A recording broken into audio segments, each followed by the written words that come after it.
जय मसीह। फेरि पनि सबै प्रभुको जनहरूलाई म तपाईँको बिचमा गन्तीको पुस्तक 21 अध्याय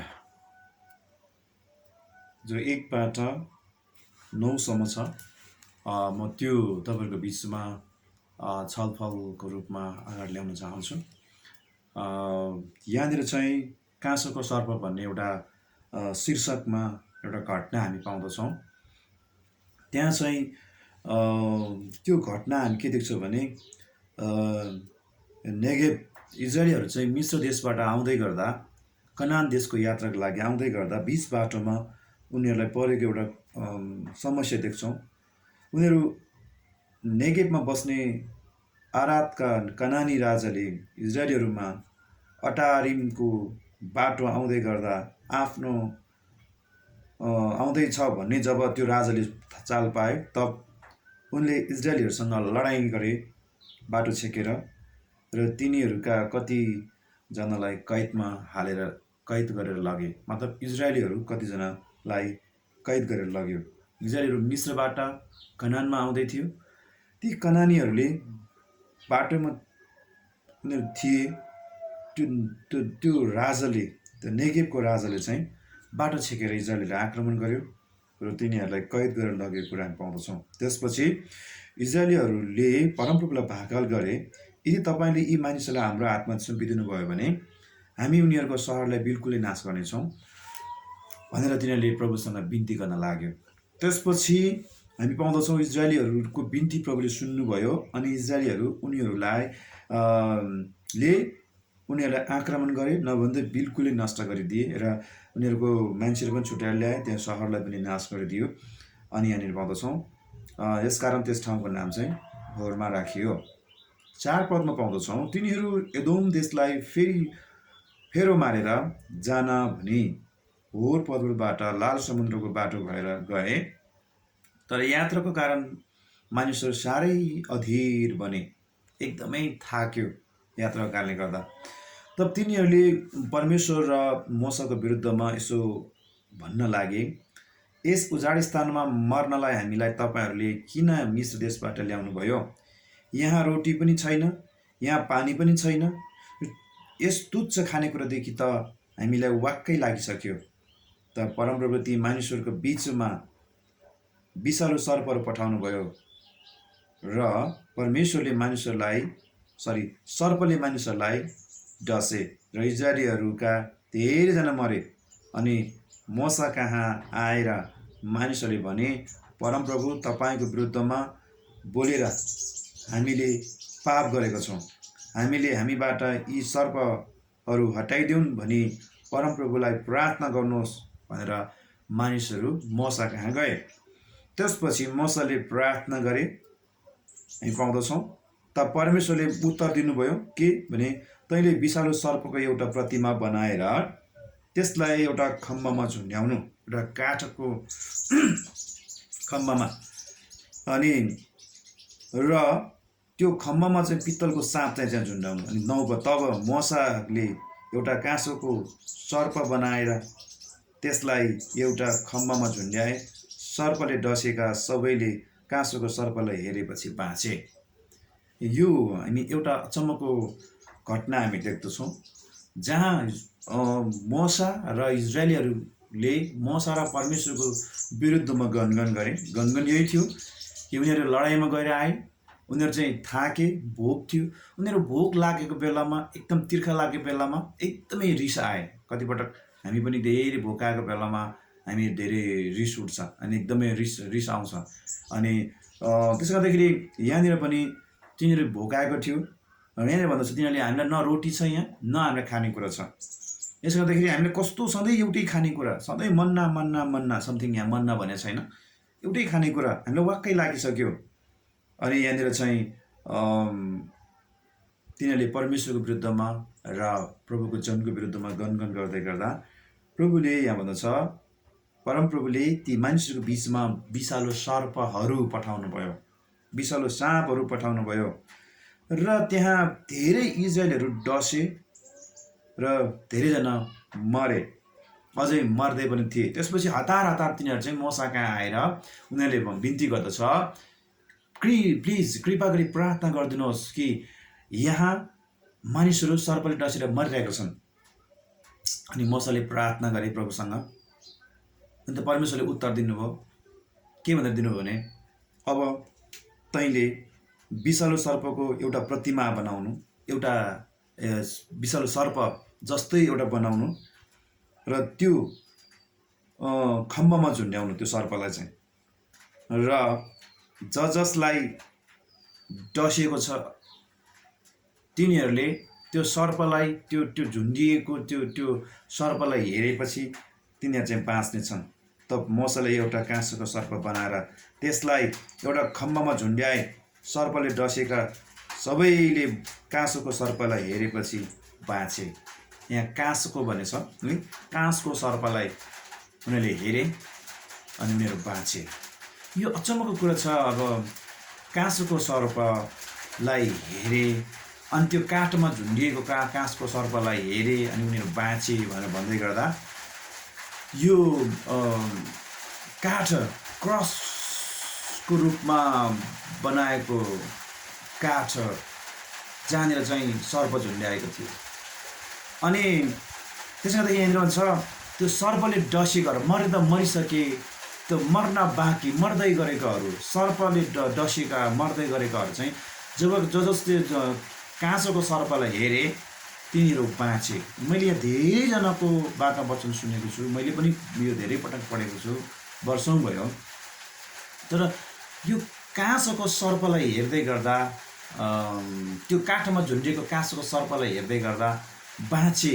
यसले चाहिँ हिजो आज अनि र प्रभु यीशु चाहिँ आफैले पनि यस्तो प्रकारको के अरे चाहिँ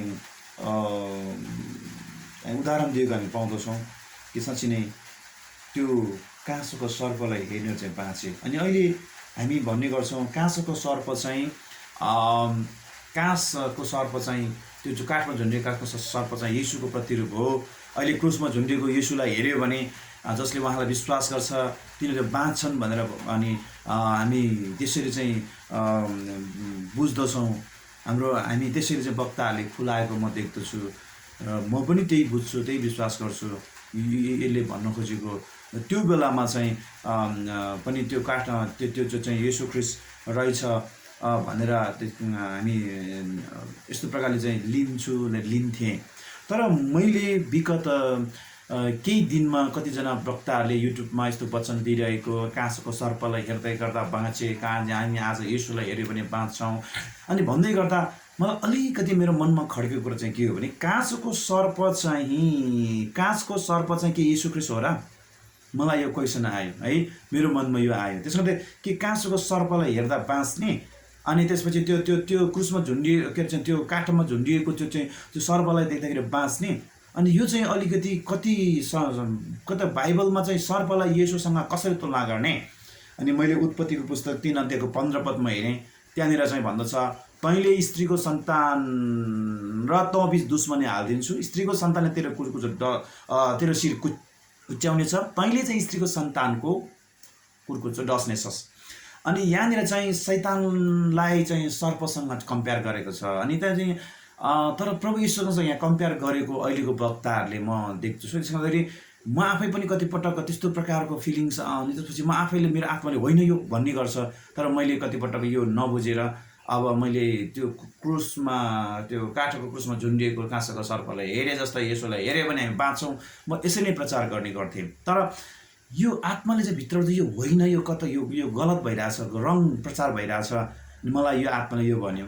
त्यसपछि मैले यो खोज तलास गरेँ, प्रार्थना गरेँ, प्रभु के हो त मलाई देखाउनुहोस् तपाईँको गहिरा गोप्य गुप्त कुरा। एरिमिया 33 3ले भने जस्तै।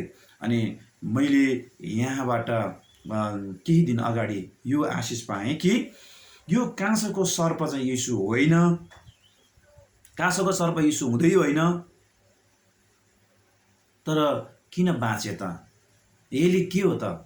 अनि यहाँनिर चाहिँ हामी पाउँदछौँ सर्प चाहिँ बाइबलमा पाउँदछौँ सर्प चाहिँ के हो त? लुसिफरले प्रयोग गरेको थियो, लुसिफरले के चाहिँ युज गरेको थियो। त्यसो गर्दाखेरि सर्पलाई चाहिँ दुष्टताको प्रतीकको रूपमा लिन्छ, सर्पलाई पापको संज्ञाको रूपमा लिन्छ, सर्पलाई चाहिँ के अरे चाहिँ शैतानको प्रतिरूपमा लिन्छ। त्यसमा गर्दाखेरि हामी बाइबलमा धेरै खण्डमा पाउँदछौँ। प्रियहरू, तपाईँले हेर्न सक्नुहुन्छ उत्पत्ति 3:15 मैले अघि नै भने, त्यहाँनिर तपाईँ देख्न सक्नुहुन्छ कि उनीहरूले अनि के अरे चाहिँ परमेश्वरले कसरी चाहिँ सर्पलाई श्राप दिनुभएको। तर यहाँनिर चाहिँ हामी पाउँदछौँ कि त्यो त्यो इजरायलीहरू मर्दै गर्दा चाहिँ मूसालाई परमेश्वरले भन्नुभएको त्यो काठको चाहिँ मा चाहिँ त्यो सर्पलाई चाहिँ झुन्ड्याउनु, काँसको सर्पलाई झुन्ड्याउनु। त्यसपछि जसले यो काँसको सर्पलाई त्यो काठमा त्यो काठको क्रुसमा झुन्डिएको सर्पलाई त्यो काठको क्रुससँगै झुन्डिएको सर्पलाई हेर्छ, त्यो काठलाई हेर्छ, तिनीहरू चाहिँ बाँच्नेछन्। अनि यो चाहिँ यसले चाहिँ गम्भीर रहस्यपूर्ण कुरा छ। यो परमेश्वरले पछि पनि केही एउटा हुन आउने कुरालाई पनि यहाँ इङ्गित गरिरहेको छ भन्ने कुरा चाहिँ यहाँ दर्शाउँदछ, देखाउँदछ। यो भित्र चाहिँ लुकिएको कुरा चाहिँ त्यो चाहिँ छ कि जस्तै हामी पाउँदछौँ यो भजन सङ्ग्रह 91को 13 भन्दछ, गोमन सर्पलाई तिमीले पैताला पनि लातार्नेछौ। त्यसले गर्दाखेरि सर्प चाहिँ परमेश्वर हुन सक्दैन, सर्प चाहिँ परमेश्वरको प्रतिरूप हुन सक्दैन, यीशुको प्रतिरूप पनि हुन सक्दैन। गोमन सर्पलाई तिमीले पैताला पनि लातार्नेछौ। त्यसपछि अर्को पाउँदछौँ। अब के हो त अर्को कुरो चाहिँ अब भन्दै गर्दा चाहिँ यो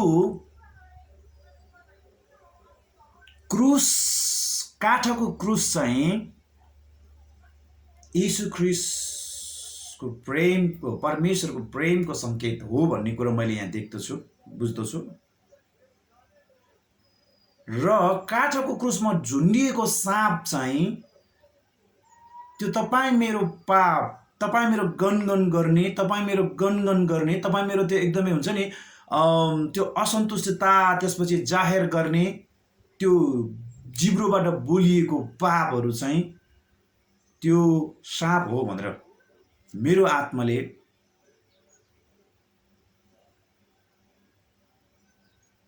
प्रभुले मलाई देखाउनु, मेरो आत्मालाई भनौँ। त्यसैले काठको क्रुस चाहिँ परमेश्वरको प्रेमको चिन्ह हो।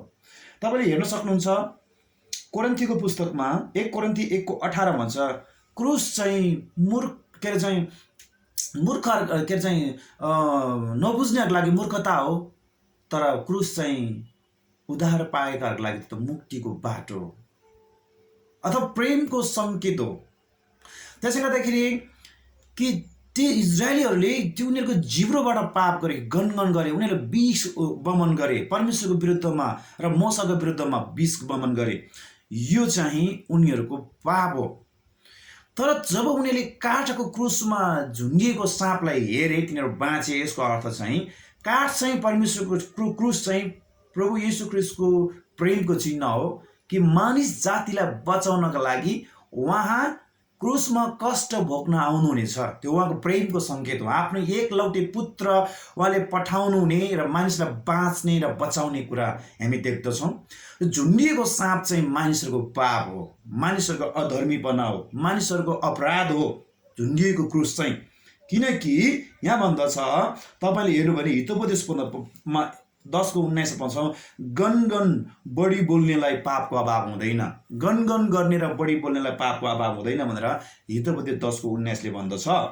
त्यसै कारण मेरो प्रियहरू कि गनगन गर्दै गर्दा चाहिँ उनीहरूले चाहिँ पाप ओखले, पाप व्यक्त गरे। अनि अर्को कुरा चाहिँ हितोपदेश 18:21 भन्दछ, जीवन र मृत्यु चाहिँ जिब्रोमा हुन्छ। अनि हेर्नुहोस् त, यिनीहरूले गनगन गरे र उनीहरू मृत्यु आयो। अनि यो मृत्यु चाहिँ प्रियहरू हामी पाउँदछौँ कि तिनीहरूको अपराधको पापको कारणले गर्दा आयो।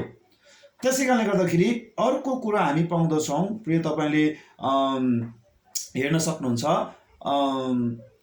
2 कोरिन्थी 5:21 हेऱ्यो भने त्यहाँनिर पनि पाउँदछौँ।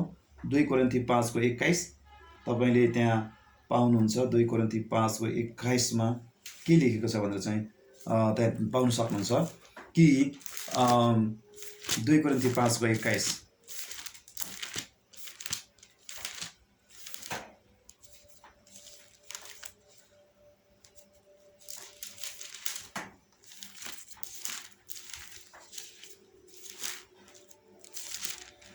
2 कोरिन्थी 5:21 हामी एकपटक पाठ गर्नेछौँ। यहाँ के लेखेको छ भने,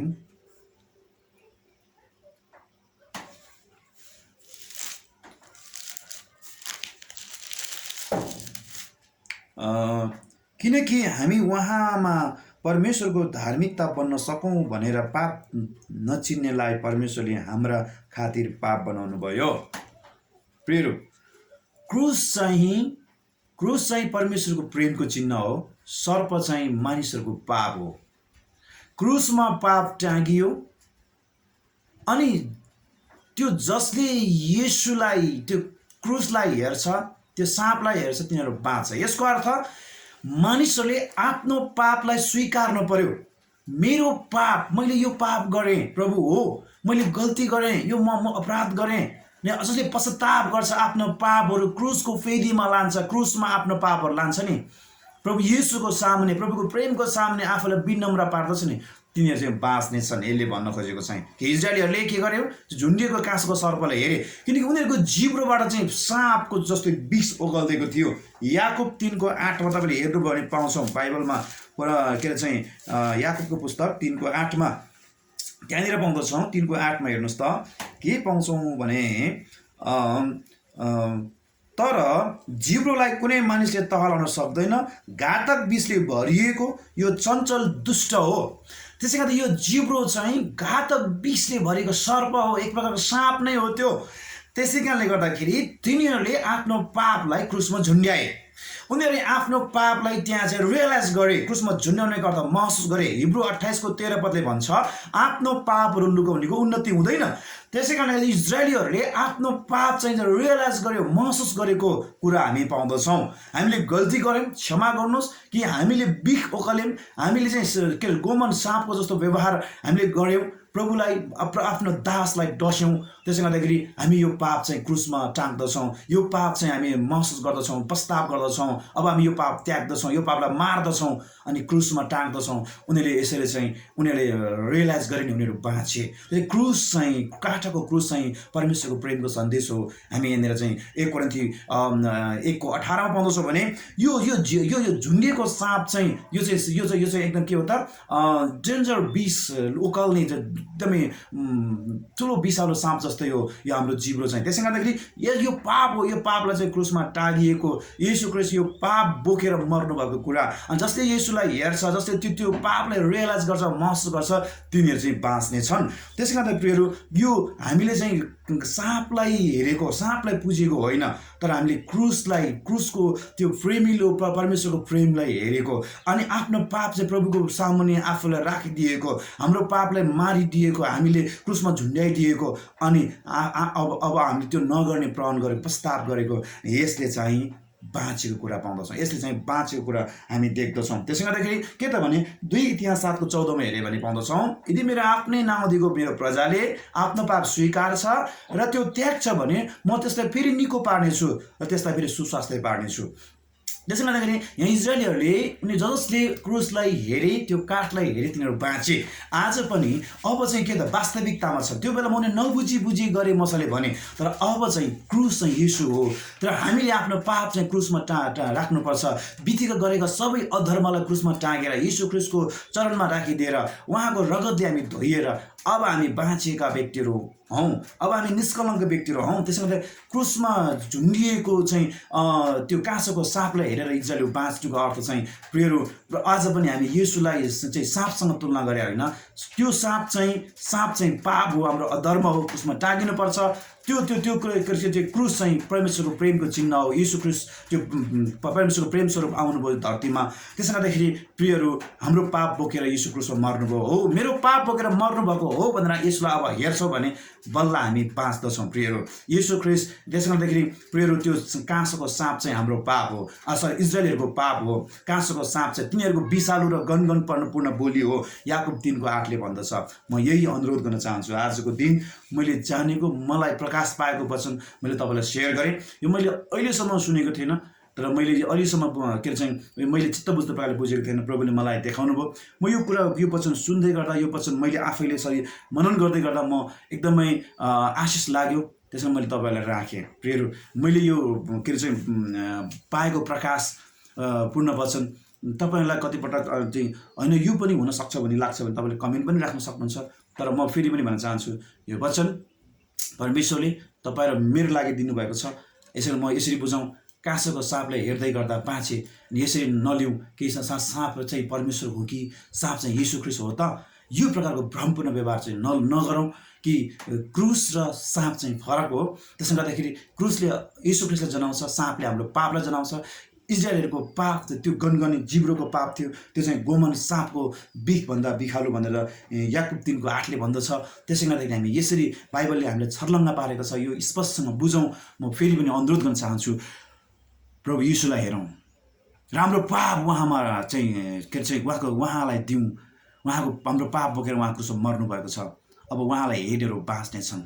तर मेरो प्रियहरू, हाम्रो पापहरू रियलाइज गर्नुपर्छ, मेरो पाप चाहिँ यो हो। त्यो पाप प्रभु क्रुसमा प्रभुले बोक्नु भएको छ, प्रभुले चाहिँ त्यो क्रुसमा टाङ्नु भएको छ, पापलाई मार्नु भएको छ भने विश्वास गरौँ र मारिएको त्यो पाप, त्यो क्रुसमा झुन्डिएको येशू, त्यो पाप बोकेर चाहिँ मर्नुभएको येशूलाई हामी हेर्छौँ, हामीले जीवन पाउँछौँ, आशिष पाउँछौँ, फेरि बाँच्नेछौँ। हामी मर्दै गरेको जीवन पापले गर्दा मृत्यु, पापको जेला मृत्यु हो। पापले मृत्यु निश्चित ल्याउँदछ। तर मेरो प्रियहरू, जीवन चाहिँ येशूमा छ। कसरी? हाम्रो पाप उहाँमा सुम्पियो भने, हाम्रो पापलाई क्रुसमा टाँगियो भने, अब पाप होइनौँ हामी, पापलाई राज्य गर्न नदिउँ, पापलाई चाहिँ क्रुसमा टाँगिदिउँ, येशूलाई हेरौँ। अनि त्यो परमेश्वरको प्रेम, येशू ख्रीष्ट, त्यो काठको क्रुसको अर्थ, त्यसपछि काँसोको सर्पको अर्थ चाहिँ हाम्रो पाप हो, जो पाप चाहिँ त्यहाँ झुन्डिएको थियो। अनि इजरायलले मैले पाप गरेँ, प्रभु मलाई तपाईँको प्रेममा, दयामा मलाई बचाउनुहोस्। अनि जब उनीहरूले चाहिँ आफ्नो पापलाई रियलाइज गर्दै प्रभु प्रेमिलो परमेश्वरको सामने उनीहरूले चाहिँ आफैलाई नम्र पारे, पस्तावी पारे, तिनीहरू बाँचे। त्यसो गर्दाखेरि म यही भन्न चाहन्छु, राजाको यो वचन मैले जो आशिष पाएको छु, तपाईँहरूले पनि आशिष पाउनुभएको होस्। हामी अब यो गन्तीको 21लाई कसरी बुझ्दै हुनुहुन्थ्यो मलाई थाहा छैन, तर मैले चाहिँ म कन्फ्युजमा थिएँ। र आज म प्रभुलाई धन्यवाद भन्छु, मैले बुझ्ने मौका दिनुभयो प्रभुले मलाई। तपाईँहरूलाई पनि प्रभुले बुझ्ने मन दियोस्, तपाईँहरूको आँखा खोलोस्। यो सन्देशको माध्यमबाट भन्दै म तपाईँहरूबाट बिदा हुन्छु। सबैलाई जय मसीह, धन्यवाद। प्रभुले आशीष दिनुभएको होस्।